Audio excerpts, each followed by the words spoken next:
এই তো জব চলছে আমাদের, তোমরা আগের ভিডিওগুলোতে দেখেছো যে কি জব করছি। আর এখানে বটম এক্সে দেখো যে সমস্যা, তো জল ডাউন হচ্ছে না, তোমাদেরকে বলেছিলাম। আর একটা বোল্ট আমার কাটতে বাকি আছে, আর একটু বোল্টগুলোকে কাটতে আমার একটু সমস্যাই হচ্ছে। চারি সাইড দিয়ে জল আসছে, আর এই ঠান্ডা জল নয়, পুরোপুরি গরম জল, পুরো ডাইরেক্ট বয়লার থেকে গরম জল যেটা সেটাই আসছে এখান থেকে গড়িয়ে।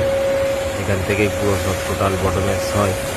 তো ছাই আর জল এখান থেকে পুরো ফিলিং হয়ে চলে যায় একদম সাম্পে, দিয়ে সাম্প থেকে পুরো রিকভারি চলে যায় স্পন্ড।